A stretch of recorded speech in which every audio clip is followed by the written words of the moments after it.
मित्रांनो नमस्कार. संकल्प वर्धेचा या आपल्या यूट्यूब चॅनलवर तुमच्या सर्वांचे प्रथमतः सहर्ष स्वागत.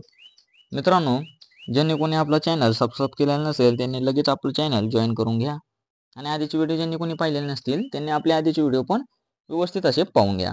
मित्रांनो, जास्त वेळ वाया न घालवता आपण आज थेट प्रश्नांना सुरुवात करूया. मित्रांनो, पहिला प्रश्न बघा. लोकसभा सदस्यांना त्यांच्या पदासाठी शपथ कोण देतात? आता लोकसभेचे जे सदस्य असतात त्यांना त्यांच्या पदासाठी शपथ कोण देत असतात?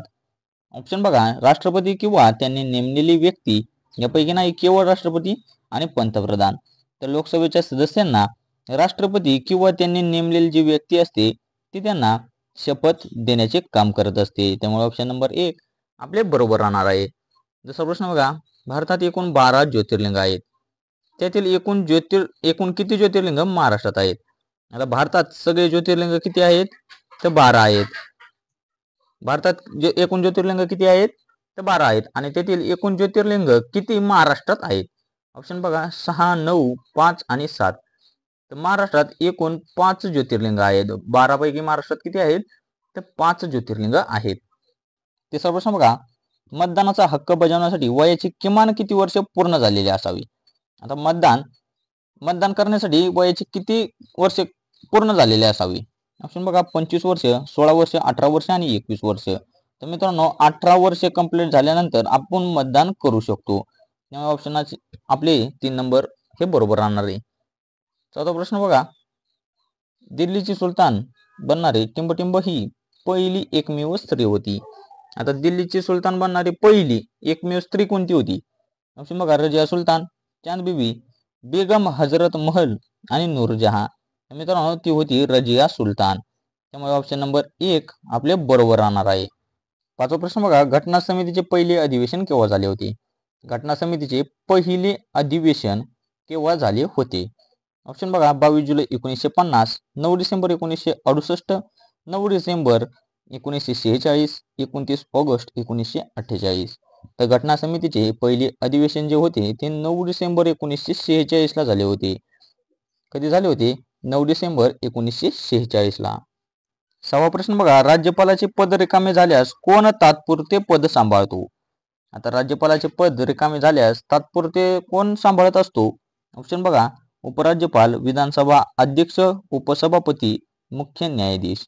तर राज्यपालाचे पद रिकामे झाल्यानंतर तात्पुरते मुख्य न्यायाधीश सांभाळत असतात. लक्षात राहू द्या, कोण सांभाळत असतात? मुख्य न्यायाधीश. सातवा प्रश्न बघा. खालील पदाला कोण शपथ देतात? आता केंद्रीय मंत्र्यांना कोण शपथ देतात? ऑप्शन बघा. पंतप्रधान, राष्ट्रपती आणि सरन्यायाधीश. तर मित्रांनो, केंद्रीय मंत्र्यांना राष्ट्रपतीद्वारे शपथ दिली जाते. कोण शपथ देत असतात? तर राष्ट्रपती शपथ देतात. पुढला प्रश्न बघा. योग्य विधान निवडायचे आहे. आता दिलेल्या 2 विधानांपैकी योग्य कोणते आहे? ऑप्शन बघा. वाशिम जिल्ह्याच्या उत्तरेला अकोला जिल्हा आहे. विधान दुसरे पहा. वाशिम जिल्ह्याच्या पूर्वेला यवतमाळ जिल्हा आहे.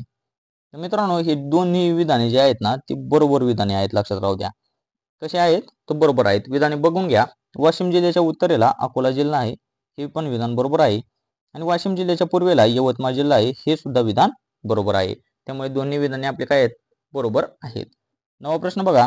अखिल भारतीय मराठी साहित्य संमेलनाचे पहिले अध्यक्ष खालीलपैकी कोण होते?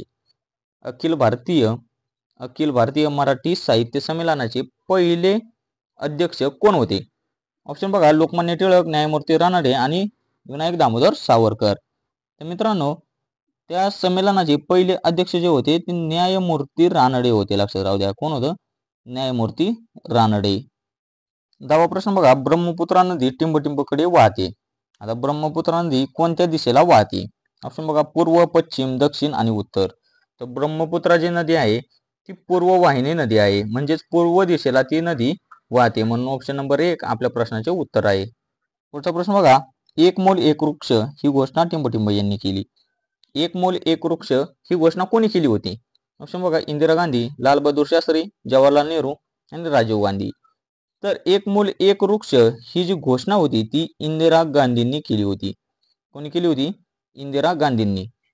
12वा प्रश्न बघा. प्रभावती हे कोणत्या जिल्ह्याचे जुने नाव आहे? नाव काय आहे? प्रभावती. आणि कोणत्या जिल्ह्याचे जुने नाव आहे? ऑप्शन बघा. परभणी, वर्धा, लातूर आणि कोल्हापूर. तर प्रभावती हे परभणी जिल्ह्याचे जुने नाव आहे. कोणत्या जिल्ह्याचे जुने नाव आहे? परभणी जिल्ह्याचे जुने नाव प्रभावती असे आहे. 13वा प्रश्न बघा, ज्यावेळी राष्ट्रपती व उपराष्ट्रपती दोन्ही पदे रिक्त असतात त्यावेळी राष्ट्रपती म्हणून कोण कार्य करतात? आता राष्ट्रपती पद आणि उपराष्ट्रपती पद हे दोन्ही पदे ज्यावेळेस रिकामी असतात त्यावेळी राष्ट्रपती म्हणून कोण कार्य करत असतात? ऑप्शन बघा, पंतप्रधान, राष्ट्रपती, सरन्यायाधीश आणि राज्यपाल. हा जो राष्ट्रपती पर्याय आहे हा तर डायरेक्ट बादच झाला आहे. त्यामुळे आपल्या प्रश्नाचे उत्तर जे आहे ते सरन्यायाधीश आहे. लक्षात राहू द्या. ऑप्शन नंबर 3 आपल्या प्रश्नाचे उत्तर आहे. ज्यावेळेस राष्ट्रपती आणि उपराष्ट्रपती दोन्ही पद रिक्त असतात त्यावेळेस सरन्यायाधीश हे राष्ट्रपती म्हणून कार्य करत असतात.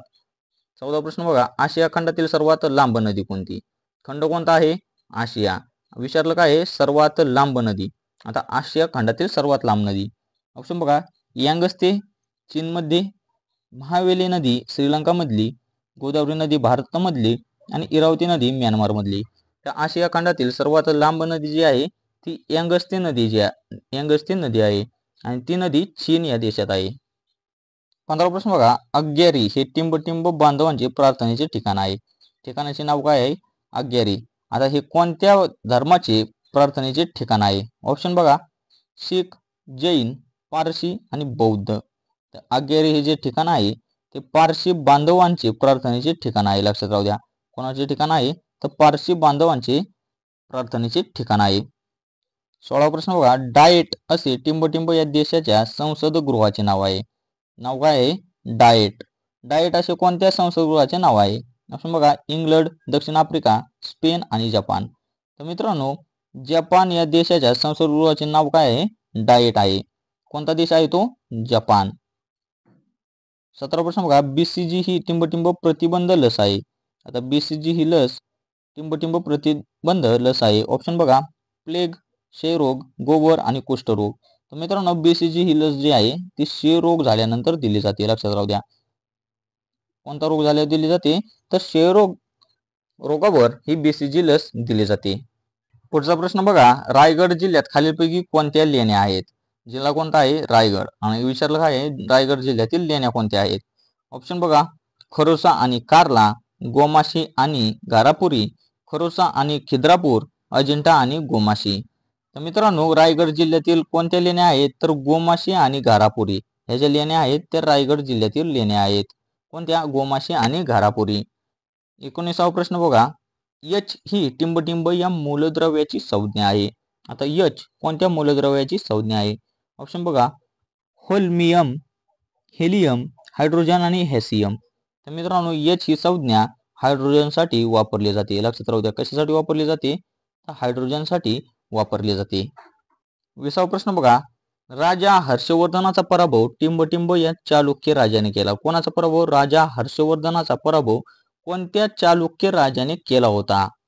ऑप्शन बघा, कीर्तिवर्मन, विनय आदित्य, दुसरा पुलकेशी आणि जयसिंग. तर मित्रांनो, राजा हर्षवर्धनाचा पराभव जो आहे तो दुसरा पुलकेशी या राजाने, या चालुक्य राजाने केला होता. म्हणून ऑप्शन नंबर 3 आपल्या प्रश्नाचे उत्तर आहे. मित्रांनो, आजचे होते 20 प्रश्न. ते कसे वाटले ते कमेंटद्वारे नक्कीच कळवा. आणि ज्यांनी कोणी आपला चॅनल सबस्क्राईब केलेला नसेल त्यांनी आपला चॅनल सबस्क्राईब करून घ्या आणि आधीचे व्हिडिओही पाहून घ्या. मित्रांनो, भेटूया अशाच व्हिडिओमध्ये. तोपर्यंत धन्यवाद.